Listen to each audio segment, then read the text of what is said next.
Hi guys, welcome back to my channel Rashmi Singh. आज मैं एक ऐसे टॉपिक पे बात करने वाली हूँ जो सबके माइंड पे आता है जब आप किसी कंपनी में जाते हैं इंटरव्यू करके और आप बेंच पर होते हैं। तो सबसे पहले आपके माइंड में एक ही क्वेश्चन आता है, ये बेंच हायरिंग थी? या बहुत लोगों को पता होता है कि ये बेंच हायरिंग थी और हमको अंदर जाके इंटरव्यू देना है और प्रोजेक्ट क्रैक करना है और उस पर काम करना है। करेक्ट। सो आज हम बात करने वाले हैं बेंच हायरिंग होती क्यों है। डेफिनेटली अगर मैं इस टॉपिक पे बात करने वाली हूँ तो मैं फर्स्ट टॉपिक नहीं कवर करूँगी व्हाट इज़ बेंच हायरिंग, क्योंकि ऑलरेडी मैंने इस टॉपिक को अपनी प्रीवियस वीडियो में कवर कर रखा है, जिसका लिंक मैं आपको डिस्क्रिप्शन बॉक्स में प्रोवाइड करा दूँगी या आई बटन में आप देख सकते हैं जाके। Okay, so without wasting your time let's get started guys. But still अगर अभी तक आप लोगों ने मेरे चैनल को सब्सक्राइब नहीं किया है तो do like share and subscribe my channel for further notification. Okay, so yes, so इस टॉपिक को मैंने 2 कैटेगरीज में डिवाइड किया है। वो है आपका बेंच हायरिंग क्यों होती है, एंड सेकेंड कि आपको कैसे पता लगाना है कि ये आपकी बेंच हायरिंग हुई है या नहीं। क्योंकि कई बार लोगों को ये डिलेमा होता है कि अगर एचआर ने ये बोल दिया है कि आपकी हायरिंग पर्टिकुलर प्रोजेक्ट के लिए हुई है, तो हम ये सोच लेते हैं कि हमारा जितना भी इंटरव्यू हुआ है उसके बाद हमको ऑनबोर्ड होने के बाद एक भी इंटरव्यू नहीं देना है। ठीक है, ये सबसे बड़ा मिसकंसेप्शन है। सो फर्स्ट हम लोग टॉपिक कवर कर लेते हैं कि बेंच हायरिंग क्यों होती है। सो बेंच हायरिंग बेसिकली क्यों होती है, जब किसी भी कंपनी को जो कंपनी सर्विस प्रोवाइड कर रही है तो उनको आउटसाइड से प्रोजेक्ट चाहिए होते हैं। ठीक है, अब उस प्रोजेक्ट के लिए उनको रिसोर्सेज या एक्स्ट्रा दिखाना पड़ता है। ठीक है, एक्स्ट्रा आपको रिसोर्स दिखाने पड़ते हैं कि अगर हमने प्रोजेक्ट ये लिया तो हमारे पास इतने एक्स्ट्रा रिसोर्सेज हैं जो फ्री हैं इस प्रोजेक्ट पे काम करने के लिए। अब मैं एक बहुत छोटा सा और बहुत बेसिक सा एग्जांपल लेती हूँ सो दैट आपको इजीली समझ आएगा कि what I am talking about. Okay, तो हम सब ने डेटाबेस पे काम किया हुआ है, राइट? तो उस डेटाबेस में काम करने के लिए जब भी हम डेटाबेस क्रिएट करते हैं या सॉरी टेबल क्रिएट करते हैं, तो टेबल क्रिएट करने के टाइम पे हमको वो साइज़ डिफाइन करनी होती हैं। ठीक है, तो कई बार हम 10 देते हैं, मैक्स देते हैं according to our requirement. But अगर मेरी रिक्वायरमेंट 50 की है, ठीक है, और मुझे लगता है कि नहीं, इसमें 50 से ज़्यादा कैपेसिटी हो सकती है, अगर किसी का एड्रेस हो या किसी के कमेंट हो, वो मैक्स तक जा सकते हैं, राइट? और अगर मैंने कोई वैलिडेशन लगाया, leave about the validation and everything, तो हम वो क्या करते हैं 30 या मैक्स जो भी हम साइज़ देते हैं वो हम एक्स्ट्रा देते हैं। ठीक है, कि कल को सपोज़ अगर मैंने 10 इंसर्ट किया तो वो इजीली इंसर्ट हो जाएगा, बट अगर मुझे 10 से ऊपर जाना है, 30 से ऊपर जाना है, तो वो भी इंसर्ट होना चाहिए। तो वो क्या है, एक्स्ट्रा स्पेस है। हर बार तो कोई नहीं ना 30 या मैक्स यूज़ करेगा।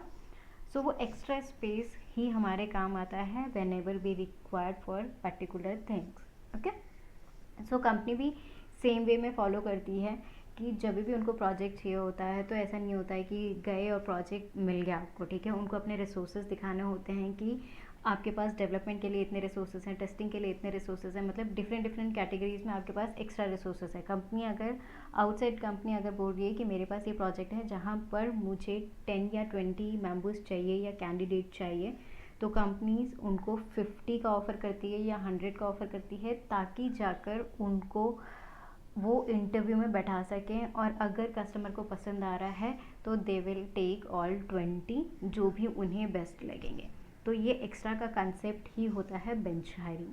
ठीक है, तो अब ये तो फर्स्ट होप आपको समझ आ गया होगा कि ये क्यों होता है, तो आपको बॉदर करने की ज़रूरत नहीं है, ये होता ही है अगर आप किसी भी सर्विस बेस्ड कंपनी में जा रहे हो।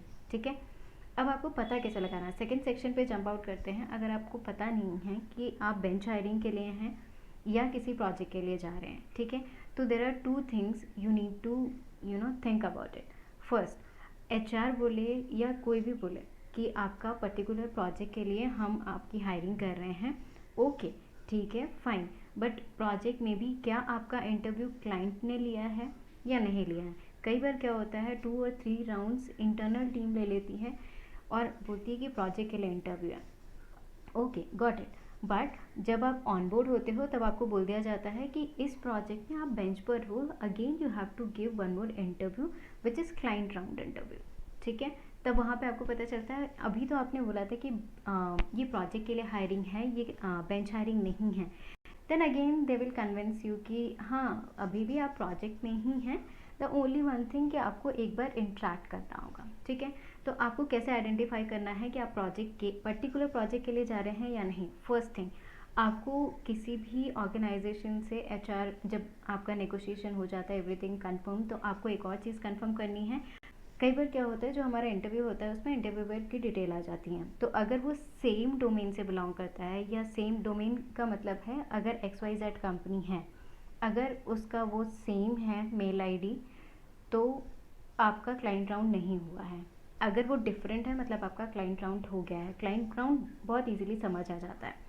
सेकेंड थिंग, कई बार आपको मेल में दिखता नहीं है कि कौन आपका इंटरव्यू लेने वाला है। उस केस में आपको क्या करना है, ठीक है, एचआर से क्लियर कट बात करना है। जब आप सारे वेज क्लियर कर लेना, जब आपको लगे कि हाँ, क्योंकि आपके पास एक ऑफ़र तो होते नहीं है, मल्टीपल ऑफर्स होते हैं, ठीक है, तो वहाँ पे आपको एचआर से कम्युनिकेट करना है कि ठीक है, अगर एचआर बोलता भी कि आपको प्रोजेक्ट के लिए हुआ है, तो आप डायरेक्टली उनसे पूछ सकते हैं कि इस प्रोजेक्ट के लिए क्लाइंट राउंड हो गया है, या कोई और राउंड ऐसा है जो पेंडिंग है, या मेरे ऑनबोर्ड होने के बाद मुझे देना है।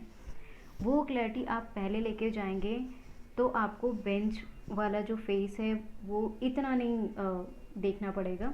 बट अगर आप जाते हैं कि आपको सिर्फ इतना कंफर्मेशन दिया गया है कि ये प्रोजेक्ट है और आपको अंदर जाना है और एक स्मॉल इंट्रैक्शन होगा, वो स्मॉल इंट्रैक्शन का मतलब ही होता है क्लाइंट इंटरव्यू, ठीक है, तो वो आपको देखना है और आइडेंटिफाई करना है। होप मेरी ये इन्फॉर्मेशन आप लोग को इन्फॉर्मेटिव लगी होगी, क्योंकि मैंने सारे टॉपिक कवर कर दिए हैं। स्टिल आपको अगर ऐसा कुछ रह गया है कि डाउट है और नहीं कवर हुआ है, तो आप मुझे बता सकते हैं, कमेंट सेक्शन में भी पूछ सकते हैं, लिंक्डइन पे भी कनेक्ट कर सकते हैं। So till then, stay safe, take care, bye bye.